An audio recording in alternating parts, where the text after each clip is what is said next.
Hello दोस्तों, राधे राधे। जय श्री कृष्णा। कैसे हैं आप सब? आई होप आप सब अच्छे होंगे, स्वस्थ होंगे। तो आप सबका हमारे भक्ति चैनल चांदनी साहू में बहुत बहुत स्वागत है। तो आज इस वीडियो में मैं आप सबको बताने वाली हूँ कि चातुर्मास कब से प्रारंभ हो रहा है और चातुर्मास का क्या महत्व है और चातुर्मास में हमें क्या करना चाहिए और क्या नहीं करना चाहिए। इन सब विषय में जानकारी देने के लिए ये वीडियो मैंने बताया है और आप लोगों को अंत तक बने रहना है, क्योंकि ये वीडियो बहुत ही इंफॉर्मेटिव होने वाली है, क्योंकि आप लोगों के जानकारी के लिए बहुत ही जरूरी है और लास्ट तक आप लोग इस वीडियो को जरूर से जरूर देखिएगा। तो चलिए शुरू करते हैं। चातुर्मास का प्रारंभ देवशयनी एकादशी से प्रारंभ होता है। देव उठनी एकादशी पर विश्राम होता है। इस बार चातुर्मास का प्रारंभ 6 जुलाई को होगा और 1 नवंबर को देव उठनी एकादशी पर समाप्त हो रहा है। एकादशी का जो प्रारंभ है, देवशयनी एकादशी का प्रारंभ 5 जुलाई रात 7 बजे हो रहा है और आषाढ़ मास के शुक्ल पक्ष में जो एकादशी आती है उसे देवशयनी एकादशी कहते हैं और उसका समापन होगा 6 जुलाई 9:30 के आसपास।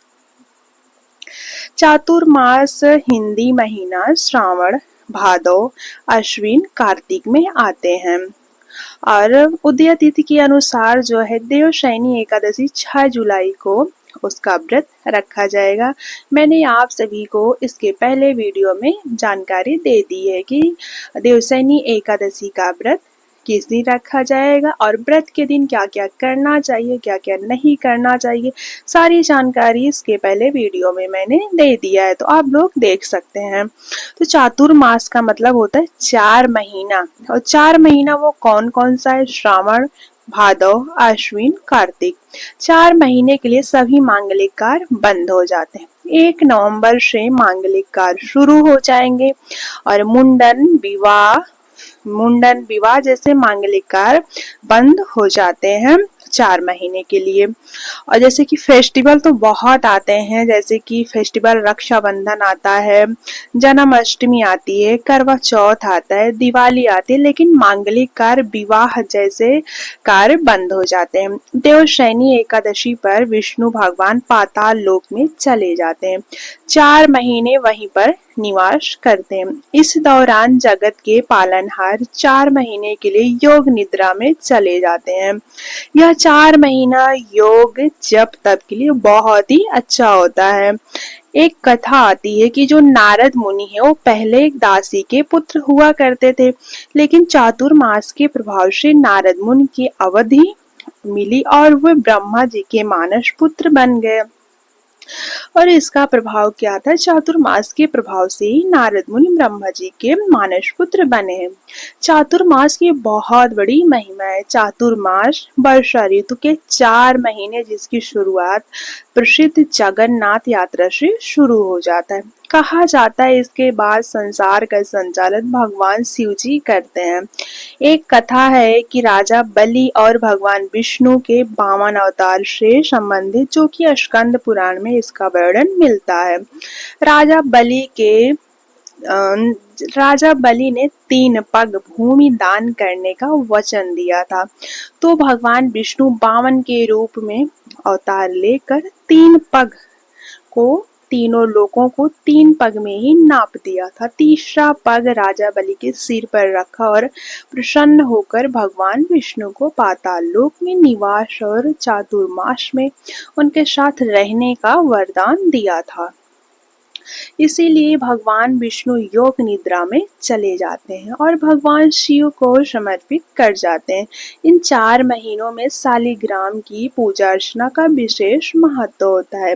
चातुर्मास में भगवान शिव, माता पार्वती के पूरे परिवार की विशेष पूजा अर्चना करने से भगवान शिव की हमें असीम कृपा प्राप्त होती है और हमारे भोलेनाथ हमें प्रसन्न होते हैं हमसे और हमारे सभी मनोकामनाओं की पूर्ति करते हैं। चातुर्मास में गीता को पढ़ना चाहिए, श्रीमद् भागवत गीता का पाठ करना चाहिए। चातुर्मास में हमें रामायण का भी पाठ करना चाहिए। एक जगह रहकर जब तब जितना ज़्यादा से ज़्यादा करेंगे उतना ही आपके लिए अच्छा होगा। कहा जाता है कि चातुर्मास में सभी देवी देवता वृंदावन में निवास करते हैं, इसलिए आप ज़्यादा से ज़्यादा हो सके तो वृंदावन जरूर घूमने जाए। अगर ये पॉसिबल नहीं है तो आप देवशयनी एकादशी आ रही 6 जुलाई को, उस दिन चले जाइए और जब देव उठने जिस दिन देव उठते हैं उस दिन चले जाइए तो आपको पूरे चातुर्मास में निवास करने का फल प्राप्त होगा। तो पृथ्वी जैसे चातुर्मास में कई कई नियम लिया जाता है, जैसे कि चातुर्मास में पूरे 4 महीने ब्रह्मचर्य का पालन करना। कुछ लोग नियम लेते हैं पृथ्वी शयन का, कुछ लोग व्रत करने का नियम लेते हैं, लेकिन व्रत करना असंभव है इस कलयुग में। तो 4 महीने आप अपनी जो भी मनपसंद चीज़ों का त्याग कर देंगे वो बहुत ही आपके लिए फलित होगा। जैसे आपको दूध पीना बहुत पसंद है, आपको चावल खाना बहुत पसंद है, आप दूध को त्याग दीजिए। आपको चावल पसंद है, आप चावल को त्याग दीजिए। इससे आपको बहुत ही पुण्य फल प्राप्त होगा। कोई कोई यह संकल्प लेता है कि 4 महीने हम लहसुन प्याज नहीं खाएंगे, और कोई कोई संकल्प लेते हैं कि हम 4 महीने डेली एक तुलसी पत्र शालिग्राम को समर्पित करेंगे, और कोई कोई यह संकल्प लेते हैं कि हम पूरे 4 महीने लहसुन प्याज नहीं खाएंगे, और कोई कोई संकल्प लेते हैं कि हम 4 महीने पृथ्वी पर शयन करेंगे। तो जो भी संकल्प आप लेंगे वो पूरी शिद्दत से आप निभाएंगे तो बहुत ही अच्छा होगा। चातुर्मास में वृंदावन में वास करना बहुत ही अच्छा होता है। अगर संभव नहीं है तो देवशयनी एकादशी और देव उठनी एकादशी पर जरूर जाएं। आपको पूरे चातुर्मास में वृंदावन में रहने का फल प्राप्त होगा। तो चातुर्मास आपको 4 महीने विष्णु भगवान को, जैसे कि अगर आप विष्णु भगवान को सुलाना चाहते हैं, लड्डू गोपाल को सुलाने का कोई भी वर्णन कहीं पर नहीं मिला है, लेकिन अगर आप चाहें तो विष्णु भगवान की कोई भी प्रतिमा हो तो आप उन्हें सुला सकते हैं। और जिस दिन देवशयनी देव उठनी एकादशी आएगी उस दिन आपको देव को यानी विष्णु भगवान की जिस प्रतिमा को आप सुलाए रहेंगे उनको उठा देना है। तो आप चाहें तो सुला सकते हैं, नहीं चाहें तो कोई भी दिक्कत नहीं है। तो फ्रेंड्स, इस समय आपको 4 महीने जितना ज़्यादा से ज़्यादा नाम जप करेंगे उतना ही आपके लिए अच्छा होगा।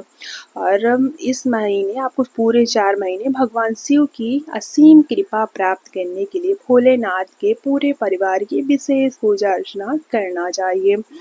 और चातुर्मास जो है आपको तो मैंने बता दिया कि कब लग रहा है। देवशयनी एकादशी से चातुर्मास का प्रारंभ हो जाएगा और समापन होगा देव उठनी एकादशी के दिन। जिस दिन हमारे देव उठेंगे उस दिन देव उठनी एकादशी आती है।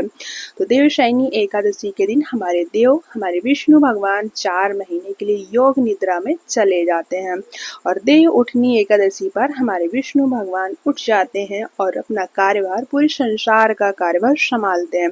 और जब तक हमारे विष्णु भगवान योग निद्रा में लीन रहते हैं तब तक पूरे संसार का जो देख रेख होता है, कार्यभार होता है, उस कार्यभार को हमारे भोलेनाथ, उनके पूरे परिवार रक्षा करते हैं पूरे संसार की। तो इसलिए आपको पूरे 4 महीने विष्णु भगवान की भी पूजा करना चाहिए। उनके साथ हमें भोलेनाथ की ज़्यादा से ज़्यादा पूजा करने से उनकी असीम कृपा प्राप्त होती है। मिलते हैं नेक्स्ट वीडियो में। राधे राधे, जय श्री कृष्ण।